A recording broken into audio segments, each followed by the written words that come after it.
I've already made a few videos about the GBI and shooting down North Korean ballistic missiles, but I wanted to go into more detail, and also new information has come out since the last video.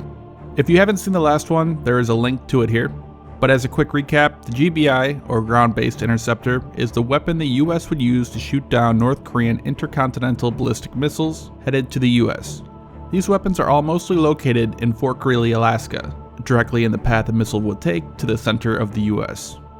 The US Missile Defense Agency states that a single GBI has a 60% chance of success. It has also released that the plan would be to fire 4 interceptors per incoming missile. So mathematically speaking, if one GBI has a 40% chance of failure, the odds of failing on all 4 attempts falls to just 2.56%, or a 97.44% chance of at least one successfully intercepting the target. That sounds really good, but the odds get worse the more missiles fired. There are only 44 interceptors currently operational, which means you can shoot down a maximum of 11 individual warheads. And even then, again mathematically speaking, your odds of successfully intercepting all 12 warheads drops to just above 75%, meaning there is a 1 in 4 chance of one getting through. And if North Korea fires more than 11 missiles, there will be no more interceptors left to shoot at the 12th. These odds, however, assume that each failure and success event are fully independent of each other, where in reality we've seen several failures that happened for the same reason. 3 of the 8 failures were due to the kill vehicle failing to separate from the booster. Software errors have also occurred 3 times. Another issue is that all these tests have been done under completely ideal circumstances. Operators knew the timing before the test, all were conducted during the day, and all during clear weather. There have also been several cancellations of tests for various reasons, which are not counted against the success rate of the system. One test was even cancelled due to poor weather at the time.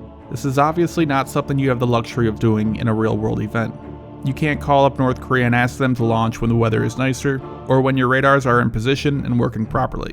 But even further, this 60% number given by the MDA has no actual concrete basis. There have been 18 intercept tests. Of the 18, only 10 were successful. This equates to a 56% success rate, which is likely in part where the MDA pulls that 60% figure from. In reality, they simply do not know what the rate truly is. There haven't been enough tests that fully replicate an actual threat. All of the test missiles fired have been a much shorter range than a real ICBM. Even in the most recent test, FTG-15, which was praised as being the first test against an ICBM target, was not actually against an ICBM target, flying the full distance a real missile would fly from North Korea to the continental US. According to the MDA, the test missile was fired from the Kwajalein Atoll and flew about 5,600 kilometers. A real missile flying from North Korea would travel at least 9,000 kilometers to the nearest major target in the US, and much farther if it was to New York or Washington, D.C. Therefore, as the range was shorter, the speed of the target missile was slower, and intercept speed slower as well. But to be fair, the MDA really cannot test a full-ranged target missile, as a 9,000 kilometer missile fired from the Kwajalein Atoll, if missed, would land in the middle of the US, becoming a threat to civilians. So to be fair, the test was still a major improvement over previous tests. Also, the interceptors used in failed attempts are not the same interceptors currently in their silos.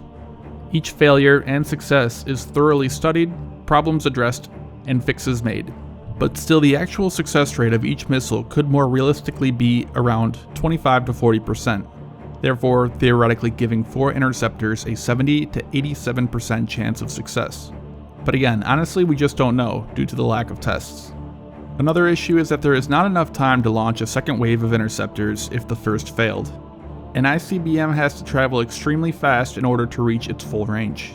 If the first wave misses, by the time the operators identify the failure, launch new interceptors, and have them get up to meet the targets, the incoming warheads will already have been within minimum range. Also, if the GBI misses, there is no other weapon to shoot them down. A lot of people believe the US has a layered missile defense, where a long-range system could take a shot. If it failed, a shorter-range system would take their shot, and so on. This confusion can be contributed to the Missile Defense Agency, as they do state that they have a layered defense. However, they are referring to the fact that there are different systems for different types of hostile missiles. For example, the GBI is used for intercontinental ballistic missiles, THAAD and SM-3 are for medium and intermediate range missiles, and the Patriot for shorter ranged. So there are clearly issues with the GBI, questions about its success rate, and the relatively low number of interceptors deployed. North Korea could simply build a few more ICBMs and exhaust all the interceptors. I think a newer, more realistic, and more efficient system will have to be built, the most promising of which would be space-based, similar to President Reagan's Star Wars program of the 80s. Space-based weapons would not require the large boosters like the ground-based ones, and could have a much quicker response and intercept time.